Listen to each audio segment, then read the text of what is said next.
What's up, guys? My name is JDCook5 and welcome to the Chelsea versus Brighton match review. Chelsea 1, Brighton 3. Before we do get into this review, if you haven't done so already, please hit that like button. Don't forget to hit the subscribe button, and also don't forget to hit the notification button so you never miss a video.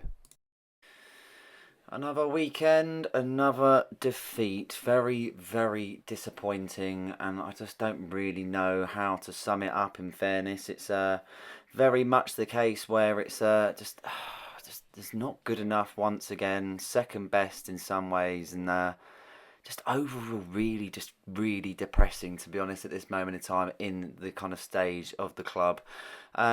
Started the game fairly strong, had a fair bit of possession, looked quite lively going forward, a few different moves kind of as we tried to press the Brighton defence. Felt like we looked energetic.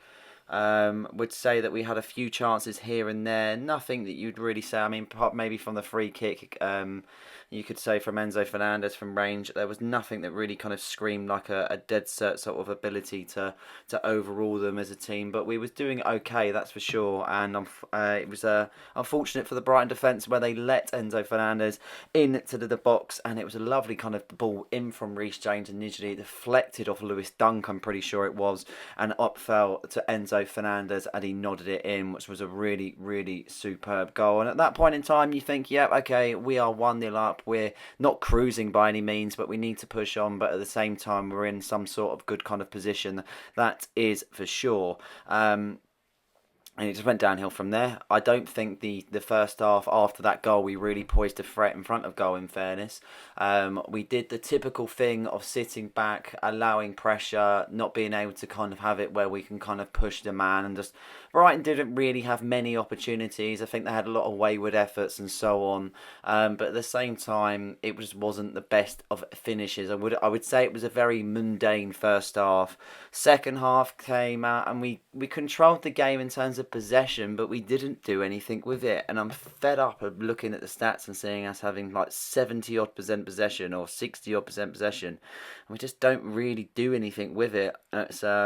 It's a real weird sort of kind of feeling, to be honest, with when you've got so much of the ball but you haven't done anything with it, and realistically it hasn't counted for absolutely nothing. I've always kind of said this: if you've got the ball but you can't do anything with it, it's just pointless. It's pointless. It always matters what's on that scoreline at the end of the day, not about these stupid stats.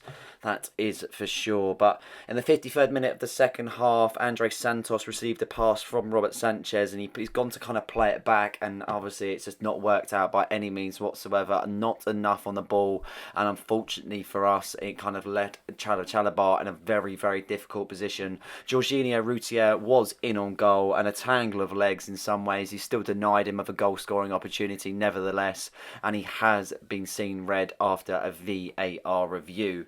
That puts us down to 10 men. Brighton with a dangerous free kick in that particular area, but Chelsea down to 10 men where they make an instant change, which kind of messed things up in my opinion. Obviously they had to change it up, and once again I just feel like Maresca got a little bit wrong once again. I don't think it was as drastic as what we saw, but Andre Santos left the field for Josh Achipong, which in some ways I understand it, but I don't know why in that situation you don't take an attacking midfielder up, so you kind of squeeze in with you've got a kind of open at the top but not so much at the bottom of the pitch, and you're still allowing kind of having it where you've got your two centre like CDMs in front of your defence. You've got somewhat of a wall.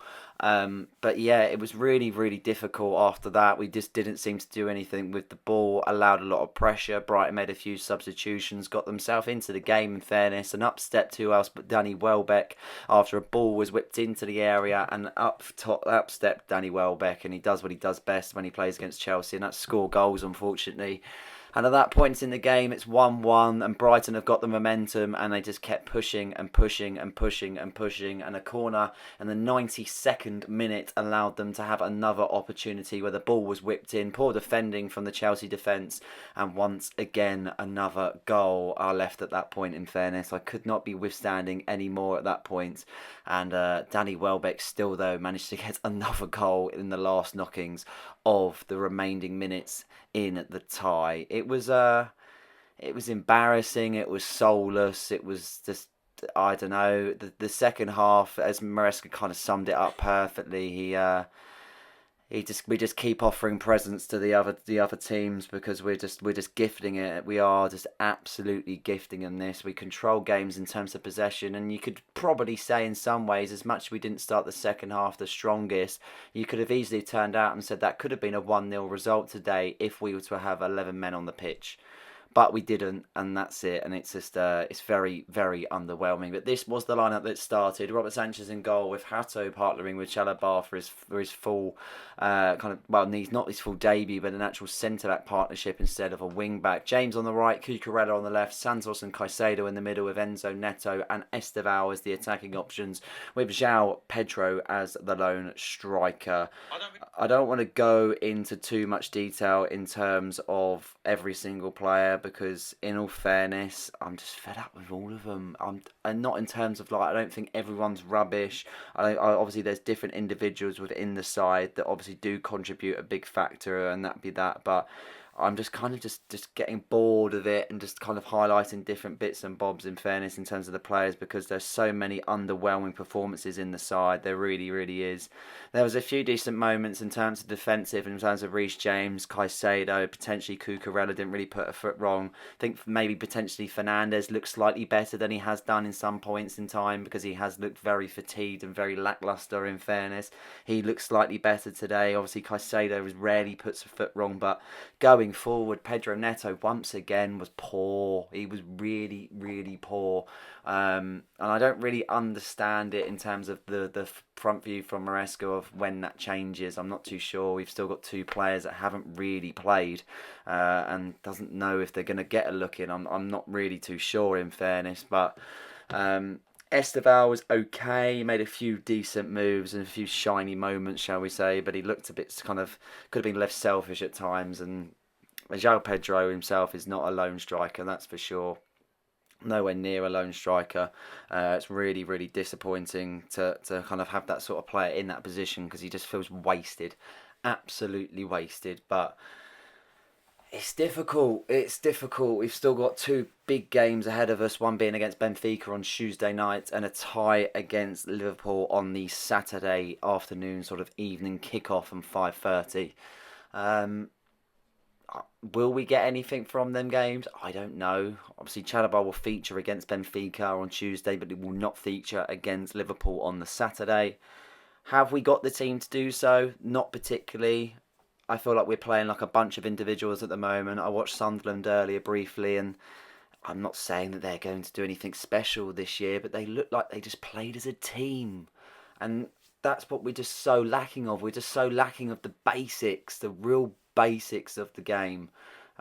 Just silly moments, no discipline, silly passes, just poor decision making. But game management has got to be better from Maresca as well. Again, bringing on Gusto at one point. Gusto has been absolutely rubbish for game in, game out. I do not rate him at all.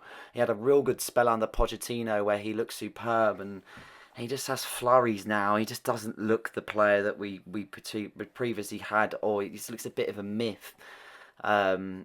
It's difficult, and it's just the substitutions in terms of where he goes forward.